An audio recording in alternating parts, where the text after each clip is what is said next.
be in Burlington. I want to thank Mayor Weinberger. Where is the mayor? Oh, okay. There it is, Mayor Weinberger. He's a very convincing person. He met with me. He said, "You must come to this conference. You must come to this conference." And I said, "Well," I said, "Mayor, when is it?" He told me, and I said, I think I'm going to be in Scotland that time period. And he said, well, when do you get back? And I said, well, I get back yesterday. He goes, well, how about the next day? So I'm here. Very convincing. Get off the plane, fellas, fly here. But I really do like this kind of conference because you have a group of people who really want to make a difference. So thank you, Mayor, for your determination and your leadership and your own innovation. You're doing some great things here with your Police Chief, Brandon Del Pozo. Yeah, I want to do this in 15 minutes. I want to try to be fair to the other speakers and look forward to the discussion. So what I'm going to do is, in 15 minutes, talk to you about a few ideas following the moderator's notion about waking up and seeing police incidents. So let me tell you, I want to do maybe 3 or 4 things which are tell you a little bit about what the Police Executive Research Forum is, and then talk about policy, making a difference, and then what you can do about it. So the 3 things that I think are important. And I love talking to mayors because you are really making things happen. I've been fortunate to work with a lot of mayors over my career, and there's nothing better than a mayor to see things and do things well. So thank you again for having me.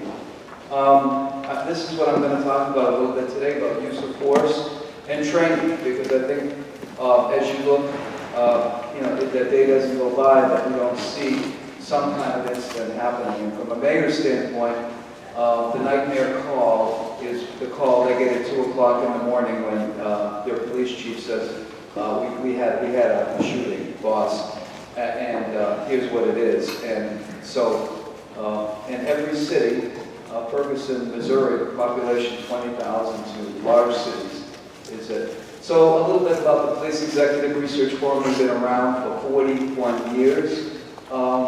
And it was really an interesting idea. There's 18,000 police departments in the country, of which 90% are 50 officers or less. And so back then, when PERF was created, the notion was that there should be an organization that focuses on larger city issues. With the 18,000 police departments and the smaller agencies, it's not that their issues aren't important, they're just different. So when you talk about larger cities, you're talking about crime and race and immigration, education, all of those things. And the idea was that there should be an organization that would have the capacity to do research on itself. And so for those 41 years, we have done quite an amount of work. We do research publications. We've probably done 250 management studies. We've helped cities, large and small, select police chiefs. Right now, we're working on Charleston, South Carolina. It was great. We did it in Charleston, South Carolina 10 years ago. Joe Riley, the mayor Joe Riley, many of you mayors would know him. He's a legendary mayor. I love Joe. In Tampa, Florida now, but we've done, Boston and Chicago, Kansas City, you name it, we've done it. We have the Senior Management Institute for Police, which that's on the bottom there, which this summer I spent shuttling back between Boston and Washington 24 times. We trained over 340 people, 4 classes, 85. We, bring together chiefs to discuss issues and talk about things. We produce reports. You'll see on right there, civil rights investigations for local police, hiring, a big issue for mayors is hiring, and then guidelines on use of force. So today, what I really want to talk to you about is use of force and how you can make a difference. And we put out these guiding principles on use of force, and it was really based upon sort of what we saw in the Ferguson period. The Washington Post, we're located in Washington, I work with a lot of reporters. Well, they would win a Pulitzer Prize for tracking use of force. The FBI government really doesn't track this, so the Washington Post and the Guardian tracks these cases. And so the real question is, when you watch one of these videos, can you impact them? And so that's really what we try to do. The ones if you could read, these are the ones we think we can impact.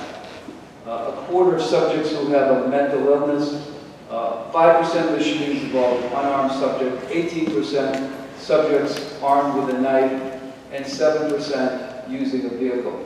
So if you have 1,000 cases, say, probably 600 we don't think we can impact. Those are ones where someone has a gun. We have 300 million guns in this country.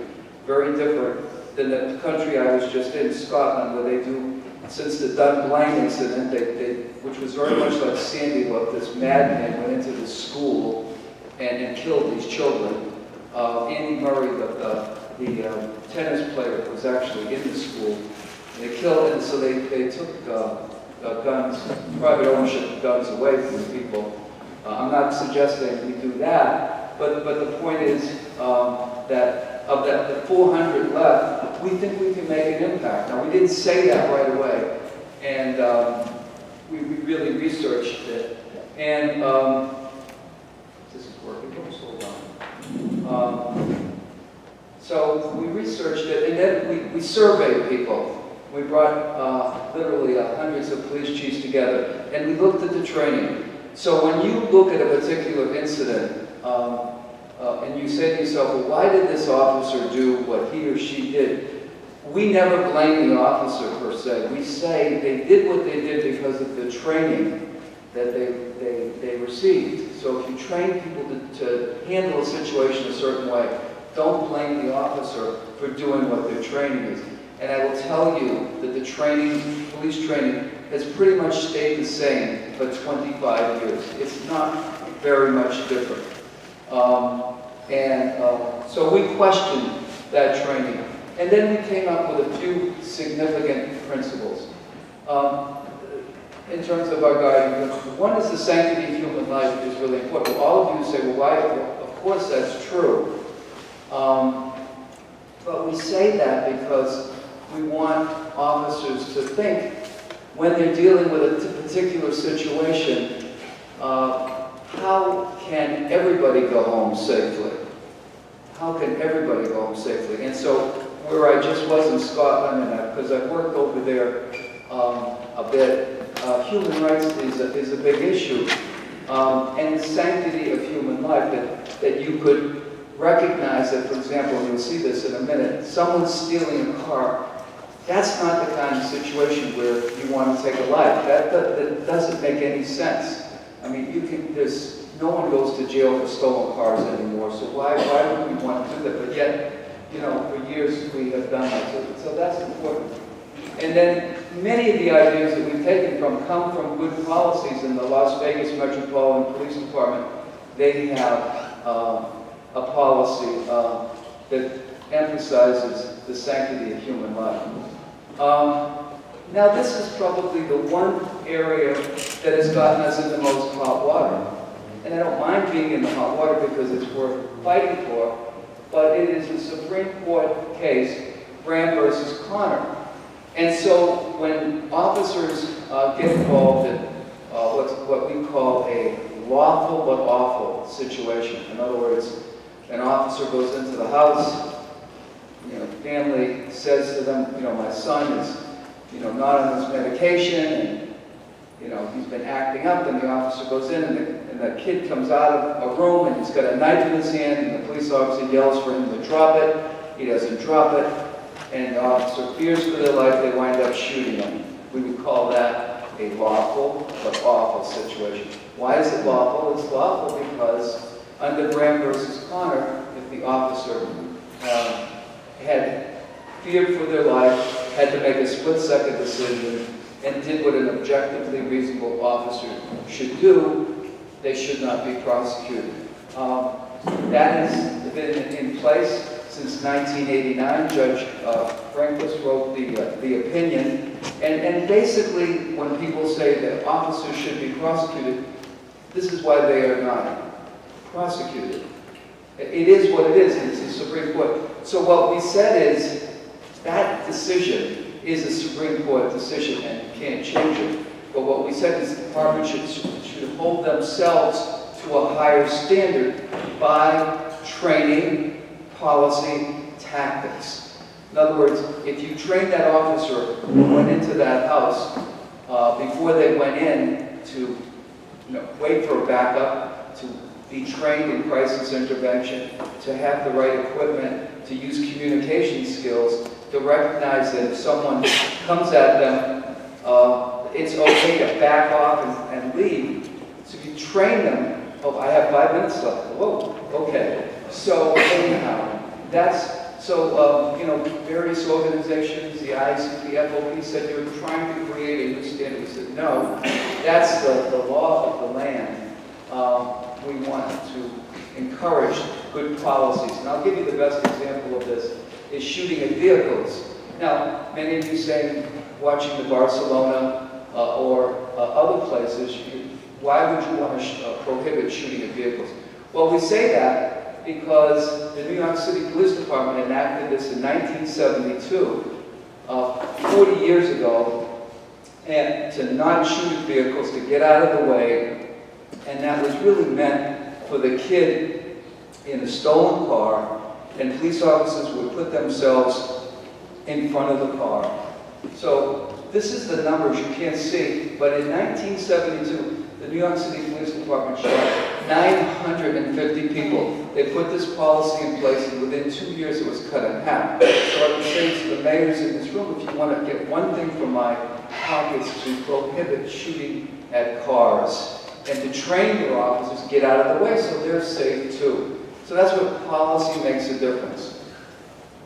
You can get a copy of our guiding principles online. Burlington should be recognized because it was one of 7 cities where we took our guiding principles and we took what we saw in the UK, and we took what we saw in the NYPD, and we put together training. So if I was recommending to mayors, the second thing you could do is to get your folks trained in what we call ICAT, Integrating Communications Assessment and Tactics. And what does that do? It takes crisis intervention skills and tactics and uses a decision model in the middle to train officers how to handle these situations. And Burlington was one of our 7 sites. We came up here before we rolled it out. And we worked with your officers, Brandon Delpozo and his officers did a great job before we rolled it out. So that's available. I wanted to stay on my 15 minutes. So in a nutshell, I guess what I'm saying is policy matters, training matters. You can have an impact. We've seen this in departments we've worked with. Because ultimately, at the end of the day, we want officers and the folks that they're dealing with to go home safely. Thank you very much.